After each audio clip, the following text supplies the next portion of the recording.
Les voy a hablar acerca del húmero.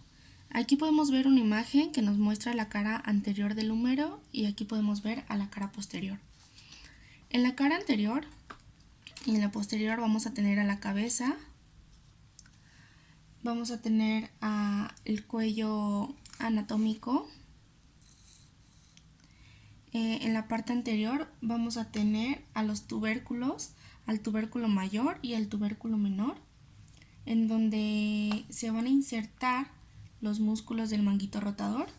El tubérculo mayor está situado en la zona lateral del hueso.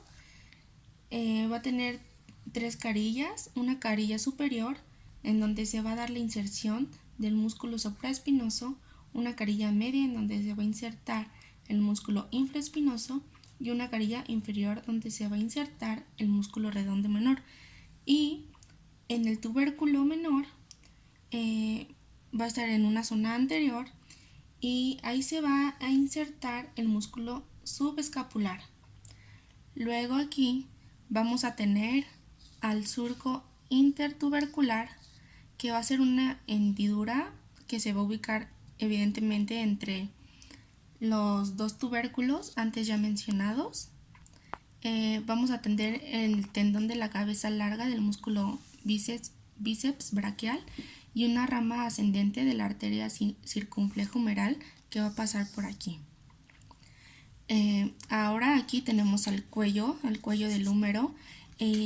Aquí va a ser en la zona en donde más se den las fracturas y en la parte posterior de la cabeza del húmero va a pasar el nervio axilar y la arteria circunflejo-humeral posterior.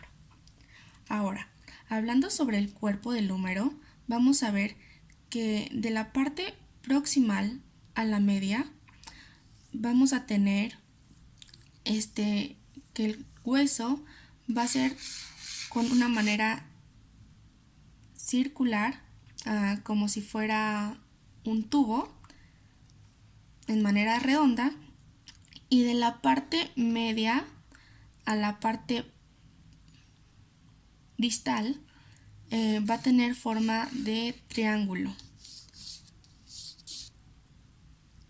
Ahora, en la parte posterior del hueso vamos a tener varias estructuras.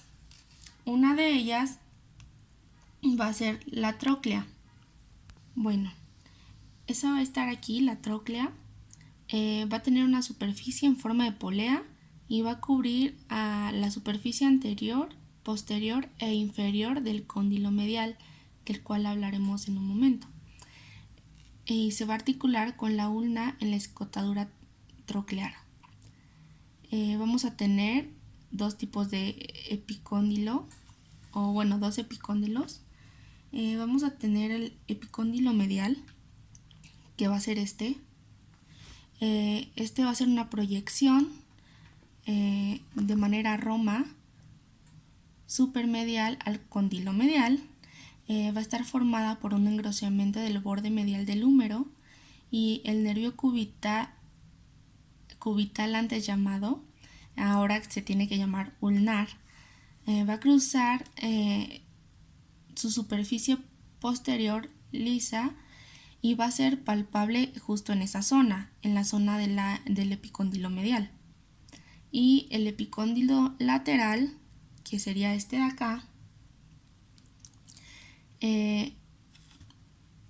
va a ser una depresión entre la superficie lateral y anterior que va a originar a 7 músculos del grupo superficial del compartimiento posterior del antebrazo.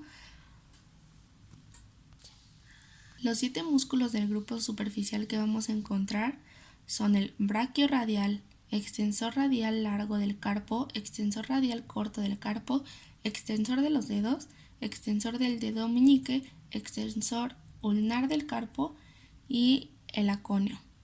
Ahora, la fosa oleocraneana que va a estar aquí, la oleocraneana del húmero, va a ser una área profunda ubicada en la superficie posterior del extremo distal del húmero y va a estar superior a la tróclea, que ya habíamos mencionado y señalado anteriormente.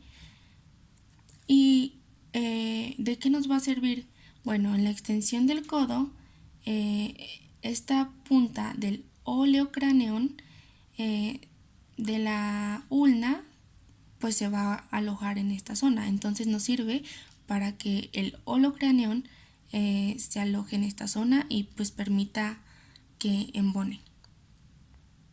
Bueno, por último cabe mencionar que el hueso húmero, aparte de ser el más largo de la extremidad superior, se va a considerar un hueso largo de acuerdo a la clasificación de los huesos.